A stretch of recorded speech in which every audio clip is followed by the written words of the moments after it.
নমস্কার বন্ধুরা, অনেকদিন পর ভিডিও করছি। তো দেখুন, চন্দ্রমল্লিকা আজ আগস্ট মাসের 25 তারিখ। তো চন্দ্রমল্লিকা আমার এই স্টেজে রয়েছে। এই গাছগুলি মোটামুটি আমি এপ্রিল মাসের শেষের দিকে চারা বানিয়েছিলাম। তো সেই থেকে মে, জুন, জুলাই, আগস্ট গাছগুলি এবছর একটু বৃষ্টি বেশি হওয়ার জন্য গাছের গ্রোথটা একটু বেশি হয়েছে। আর পাতাগুলো সেইভাবে পিঞ্চিং করা হয়নি, মাঝে একবার বা দুবার পিঞ্চিং করেছিলাম। এই স্টেজে এসেছে পাতাগুলি। তো আজ একটু অবসরে গাছগুলির পরিচর্যা নিয়ে দু চার কথা বলবো। দেখুন, যাদের এই স্টেজে গাছ চলে এসছে তারা চন্দ্রমল্লিকার ক্ষেত্রে মনে রাখতে হবে, এই গাছের নিচের অংশে যে এরকম হলুদ হয়ে যাওয়া যে পাতাগুলো আছে, ম্যাচিওর পাতাগুলো, এরকম পাতা হলুদ হয়ে যাবে, এটাই স্বাভাবিক। আর যদি বৃষ্টির জল পড়ে তাহলে এই হলুদ হয়ে যাওয়ার পরিমাণটা একটু বেশি হয়। তো এই স্টেজে এই সবসময় এই গাছের নিচের অংশের পাতাগুলি পরিষ্কার করে ফেলতে হবে। এগুলি ফাঙ্গিসাইড, মানে ফাঙ্গাসের উপদ্রব হয় এর জন্য। তো টবকে এরকমভাবে আস্তে আস্তে ঘুরিয়ে গাছের পাতাগুলি ভেঙে দিতে হবে। যে হলুদ হলুদ পাতাগুলি আছে সেগুলি ভেঙে দিতে হবে এরকমভাবে। আর মনে রাখতে হবে, চন্দ্রমল্লিকার এই গাছের ডালগুলি কিন্তু খুব নরম প্রকৃতির হয়। যখন আপনারা এই গাছের পাতা পরিষ্কার করবেন তখন যেন এই মূল কাণ্ডটা কোনোভাবে ভেঙে না যায়।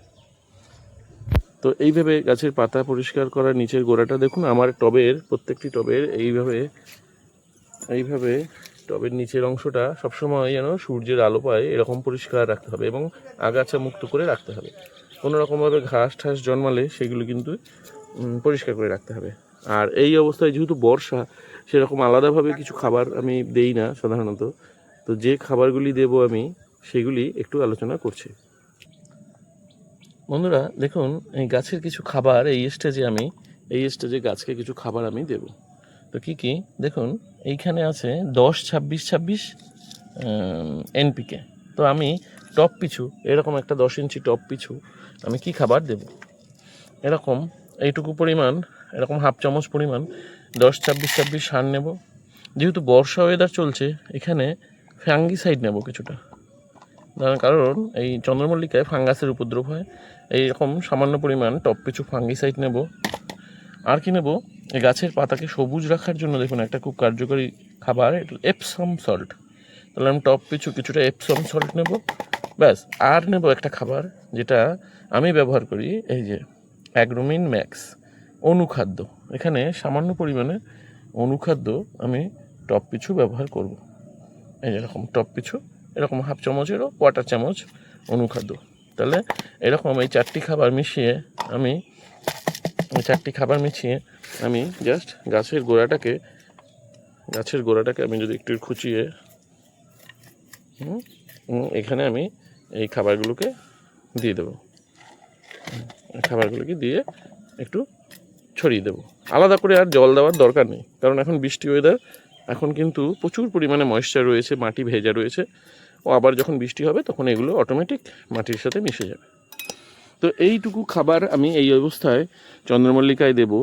আর একটা বিশেষ কাজ আছে, যে কাজটা হলো যে চন্দ্রমল্লিকার এই পিঞ্চিং করার ব্যাপারটা খেয়াল রাখতে হবে। এখন যেহেতু আগস্ট মাস, মোটামুটি আমরা ডিসেম্বর মাসে যদি ফুলটা নিতে চাই তাহলে আমরা প্রায় অক্টোবর পর্যন্ত পিঞ্চিং চালিয়ে যাব।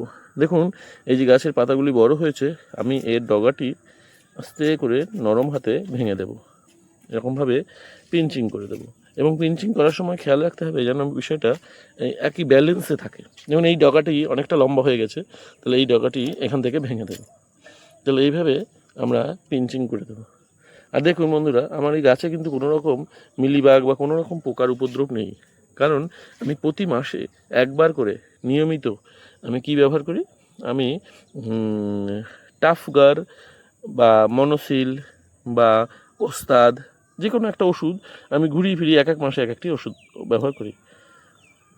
এরকম বিভিন্ন যে কোনো একটা বিষ তেল আপনাদের কাছে, যেটা হাতের কাছে আছে, যে কোনো একটা ভালো বিষ তেল আপনারা কিন্তু প্রতি মাসে অন্তত একবার, 15 দিন পর হলে খুবই ভালো হয়, অন্তত মাসে একবার এইভাবে আপনারা ব্যবহার করবেন।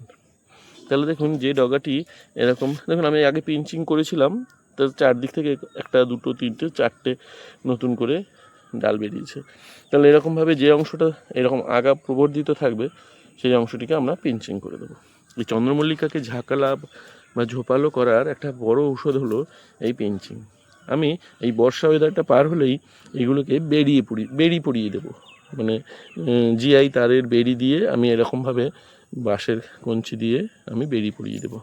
তো বন্ধুরা, এইভাবে আপনারা চন্দ্রমল্লিকার এই স্টেজে পরিচর্যা করুন, খুব সুন্দর ফুল পাবেন। ধন্যবাদ ভিডিওটি দেখার জন্য।